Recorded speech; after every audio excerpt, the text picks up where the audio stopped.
Welcome back to our Busting Addiction and Its Myths podcast. I'm Bruno J., and I have updated the introduction to our episodes in order to address an issue that we cannot ignore, nor do we want to. It looks like COVID-19, the coronavirus, will be with us for some time. Some say for another year or two. People are as frightened as they ever have been. They seek safety for their families above all, protection from the virus and from economic insecurity. But many families also face an added burden, drug addiction and alcoholism in their own homes, and what to do about it. There's something you should know. We, Safe House Rehab Thailand, were founded on the idea of safety. We hold on to the truth that clients deserve to come to a treatment clinic where they can at least feel safe and sound. Devoting ourselves to safety first gives us the firm foundation upon which everything else is constructed, hence our name, Safe House Rehab Thailand.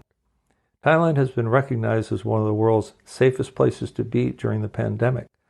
Further, we at Safe House have made the right adjustments so that clients and staff remain and feel safe and sound. Masks are mandatory, as is social distancing, mandatory hand cleaning, daily blood oximeter readings, which is an early warning measure, and if by chance anyone doesn't feel well, the local hospital in Bang Bung is only minutes away. My podcast, Busting Addiction and Its Myths, is dedicated to serving families of still suffering addicts and alcoholics by providing evidence-based advice and insight so that you can make a better informed decision on what to do and what not to do. We are sponsored by Safe House Rehab Thailand, dedicated to a modern approach to recovery, which means that we absolutely outperform traditional rehabs when it comes to diagnostics, technology, and aftercare.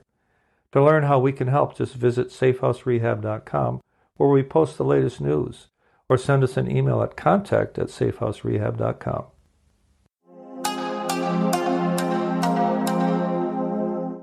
Hi, I'm Bruno J., and welcome to Season 4, Episode 11 of my podcast, Busting Addiction and Its Myths, dedicated to helping families of addicts and alcoholics see the truth about addictive disease and what can and cannot be done about it.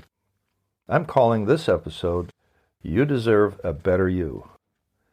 I seem to have irritated a number of well-meaning family members of alcoholics and addicts by suggesting that they need to shift the focus from their loved one to themselves if they are to hold out any hope of having a peaceful and productive life.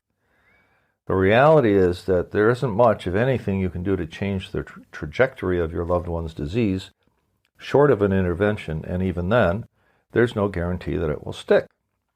But at least you might have the satisfaction of knowing that you tried your best. There really is no such thing as failure, so long as you chalk it up as a learning experience. Let me say this about interventions, and I am a believer in anything that could bring a suffering addict out of the cold and into the light. Interventions are complicated and they're often very costly. They take preparation, education, and commitment from family and others who care about an addict and want their loved one to make the U-turn toward a drug-free life. There are essentially two types of interventions, professional and family-directed. In a professional intervention, the kind you might have seen on the show of the same name, the professional basically coaches the family on everything they need to say and do, and the professional leads the live intervention itself. A family intervention is much more challenging because it is managed by people who have no management experience in this type of unwieldy process. Here are the key issues the family needs to address. The family has to agree on the need to intervene in the first place. The when and where needs to be established. Participants need to be 100% on the same page as to the message.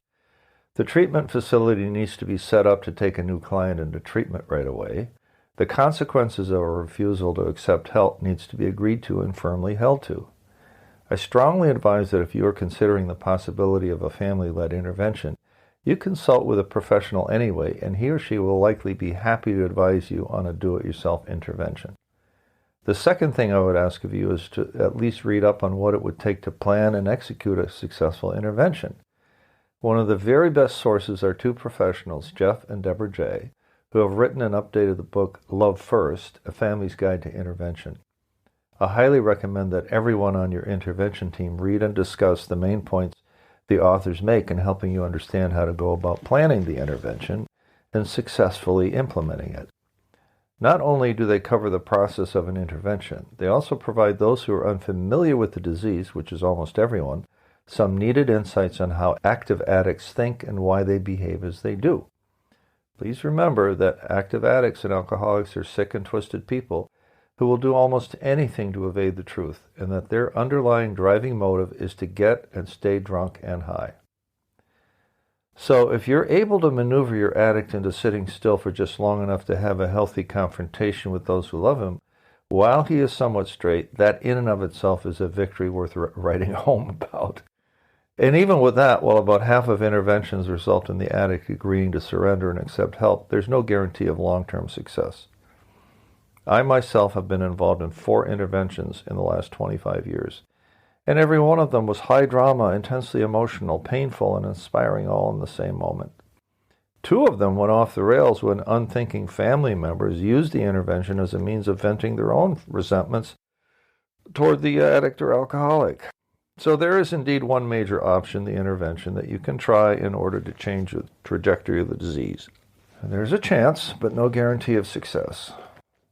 Even if the intervention were to be successful, however that is to be defined, the critical necessary change for your life to become better, to transform to something approaching normalcy, happens on the inside and not on the outside, and has less to do with what the addict or alcoholic is doing and more to do with what you are attempting to do for yourself. Let me put it this way. If you don't address what the disease has done to your psyche, it won't matter whether your loved one cleans up or not. You will still be fearful, controlling, and resentful unless you embark on the path of healing for yourself and only for yourself. So let's talk about what that might mean. Chances are that your self-esteem has taken a hit because you somehow thought that his or her addiction was at least partly your fault. You stared at the videotape of times past and had those if-only thoughts. If only I had done this, or if only I had done that, maybe he wouldn't have turned into an addict. You didn't know then that there was little you could have done to say very early before you even knew to look for signs. You can accept this rationally, but you still cling to the idea emotionally. Chances are that in your overwhelming focus on your loved one's well-being, you neglected your physical health, putting yourself always in second place, in the mistaken belief that your sacrifices and your worries could create a miracle. Chances also are that you may be riding an emotional roller coaster where you are okay only if he is okay with you, and you are miserable if he's unhappy with you. You confuse interference with love, and you can't understand why your loved one tells you to back off, whether it's called for or not. Your resentment of the addict causes you to become unreasonable with everyone in your home.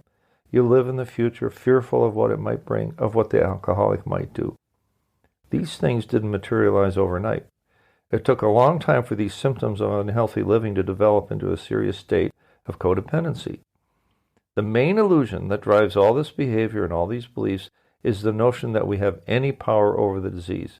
We end up doing those same misguided things, and we believe these myths because we're so desperate to have this nightmare over with, please. So the very first thing is to let go of old ineffective ideas to adopt a new and healthy way of thinking. The essence of the new idea is based on the principles practiced by the members of the Al-Anon program. Before you bail out on me, allow me to remind you that many, if not most professionals in the field of addiction, recommend some sort of support group to help you through this phase of your life.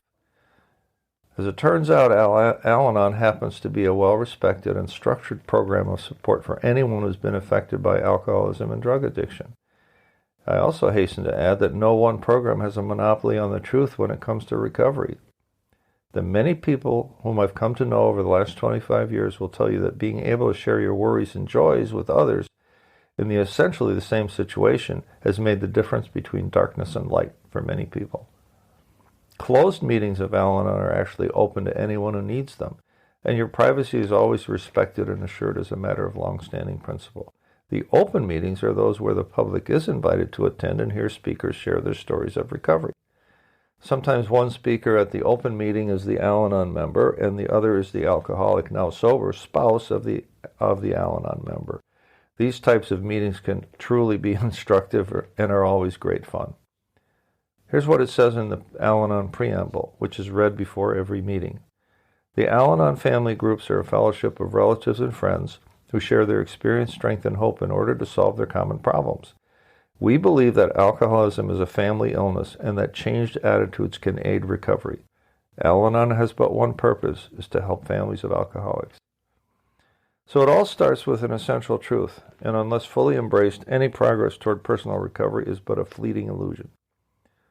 The first step is we admitted we were powerless over alcohol and that our lives had become unmanageable. I've spoken of the futility of fighting something over which we have no control. Unless we believe in that truth at the start, the disease will always have the upper hand. We will find in time that there is victory and surrender, and that is a hard one to grasp so early in the process. We must surrender to the idea that we are powerless over someone else's addiction, which has now become the family's disease. It has the family itself in the grip of an obsession to try to control it somehow. The next step is to ask ourselves, where can I acquire the power to overcome this deadly obsession? Before you bolt out of here and start thinking, now he's going to bring up the God thing. Well, no, I will bring up the idea that you probably need any power greater than yourself, because this is some heavy lifting that you don't want to do on your own. Here's how it might work. This is quoting from a book called How Al-Anon Works. Even if we were furious, shame-filled, or guilt-ridden, there is something amazing, something transforming that happens at an Al-Anon meeting.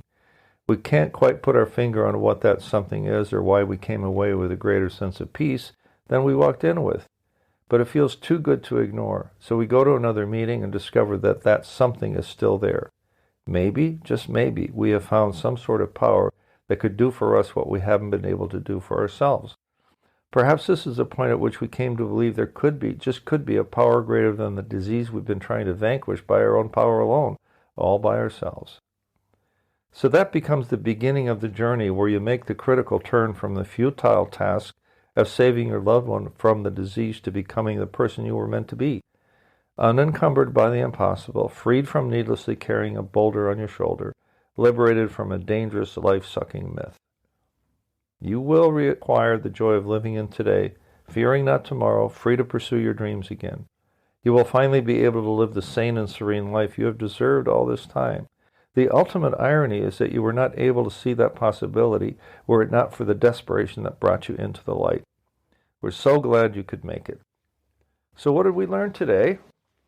1, the reality is that there's not much of anything you can do to change the trajectory of your loved one's disease short of an intervention, and even then, there's no guarantee that it will stick. 2, if you don't address what the disease has done to your psyche, it won't matter whether your loved one cleans up or not. You will still be fearful, controlling, and resentful unless you embark on the path of healing for yourself and only for yourself. 3, the main illusion that drives this state of mind is the notion that we have any power over the disease, and we end up doing misguided things. And we believe these myths because we're so desperate to have this nightmare over with. 4, so the very first thing to get past the point of being stuck is to let go of old ineffective ideas and to adopt a new and healthy way of thinking. We conclude at 5, we conclude in our desperation that we need to acquire some sort of power that could do for us what we haven't been able to do for ourselves. And 6, some of us find that power in our Al-Anon meetings, where the collective wisdom of its members guides us to a new and liberated way of life which we have deserved all along.